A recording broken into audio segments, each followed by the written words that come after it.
अल्पसंख्यक दर्जा संस्थान कौन कौन से होते हैं? यह प्रश्न हमारे सामने बार बार आता है। तो आज हम भारतीय संविधान का अनुच्छेद 30 का सेक्शन 1 जो कहता है कि देश के अल्पसंख्यकों को देश में अपनी पसंद के संस्थान भाषाई आधार पर, धर्म के आधार पर बनाने और चलाने का अधिकार है। इसका क्लोज 2 कहता है कि संस्था को अल्पसंख्यक दर्जा मिलने के बावजूद भी सभी शैक्षणिक संस्थाओं की आर्थिक सहायता समान रूप से सबको मिले, किसी प्रकार का भेदभाव न किया जाए। अब आप सोच रहे होंगे कि यह अल्पसंख्यक का मामला मैंने आज क्यों उठाया है। आज जहां एक तरफ कांग्रेस सरकार इस पक्ष में खड़ी है कि अलीगढ़ मुस्लिम यूनिवर्सिटी को अल्पसंख्यक का दर्जा मिले, जो श्रीमती इंदिरा गांधी जी ने सुप्रीम कोर्ट के फैसले को बदलकर 1981 में अलीगढ़ मुस्लिम विश्वविद्यालय को अल्पसंख्यक दर्जा घोषित किया था, दूसरी तरफ वर्तमान मोदी सरकार है जिसका यह कहना है कि राष्ट्रीय स्तर का दर्जा रखने वाली शिक्षण संस्थान को क्यों किसी एक धर्म विशेष का संस्थान बनाकर ही रख दिया जाए। इसका लाभ सबको मिलना चाहिए और हमारे संविधान में सबको बराबरी का अधिकार है।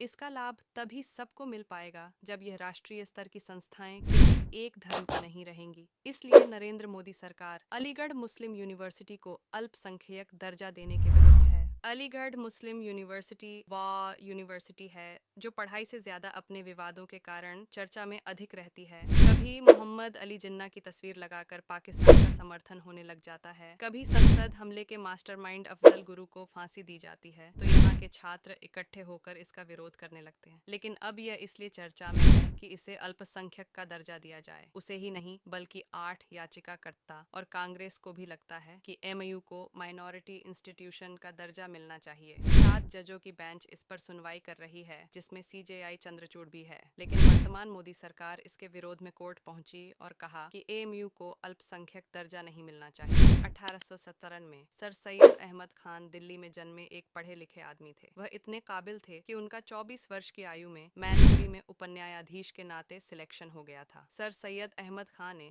जब मुसलमान में अशिक्षा देखी तो तय किया कि मुसलमानों के लिए कुछ करेंगे। 1877 में मोहम्मडन एंग्लो ओरिएंटल कॉलेज की स्थापना की। कई साल कॉलेज चलने के बाद 1920 में अंग्रेजों ने एएमयू एक्ट पास किया जिसके तहत इसे यूनिवर्सिटी का दर्जा दिया गया और साथ ही यह शर्त भी लगा दी कि इसे अल्पसंख्यक संस्थान का दर्जा नहीं मिलेगा। लेकिन अल्पसंख्यक का दर्जा न होते हुए भी इसमें मुसलमानों का ही ज्यादा वर्चस्व रहा। 1951 में स्वतंत्रता के बाद गैर मुसलमान के लिए भी यूनिवर्सिटी के दरवाजे खोल दिए गए। 1920 में एक्ट 8 और 9 को खत्म करके यानी किसी भी जाति धर्म लिंग के लोग यूनिवर्सिटी में दाखिला ले सकते हैं। एक समय में अंग्रेजी कानून के तहत यह माना कि हम अल्पसंख्यक का दर्जा नहीं लेंगे और आजादी के बहुत वर्षों बाद मुसलमानों को लगने लगा कि हमें अल्पसंख्यकों का दर्जा मिलना चाहिए। 1966 में मामला कोर्ट पहुंचा तो तर्क दिया कि इसे बनाने के लिए मुसलमान का योगदान था, तो दूसरी तरफ से भी तर्क दिया गया कि केवल सर सैयद अहमद खान ने ही नहीं बनाया, न जाने कितने गैर मुसलमान ने अपनी क्षमता अनुसार चंदा दिया और हिंदू राजाओं ने अपनी जमीनें दान दी। कहा गया कि हिंदू राजा महेंद्र प्रताप सिंह ने 3 एकड़ से ज्यादा जमीन 1929 में एएमयू के लिए दान दी। 1967 में सुप्रीम कोर्ट की 5 जजों की बेंच ने कहा कि यह यूनिवर्सिटी अंग्रेजों द्वारा कानून बनाकर स्थापित की गई थी। इसके निर्माण में केवल मुसलमानों का ही योगदान नहीं रहा और न ही मुसलमानों ने इसे चलाया, इसलिए इसे अल्पसंख्यक संस्थान का दर्जा नहीं मिल सकता। लेकिन 1981 में कांग्रेस सरकार यानी इंदिरा जी ने एएमयू एक्ट में बदलाव करते हुए तुष्टीकरण के वशीभूत होकर कोर्ट का फैसला पलट दिया और एएमयू को अल्पसंख्यक संस्थान का दर्जा दे दिया। और जैसे ही यूनिवर्सिटी को अल्पसंख्यक का दर्जा मिला तो इसका लाभ मुसलमानों को मिलने लगा, जिसके कारण गैर मुसलमानों में असंतोष फैला।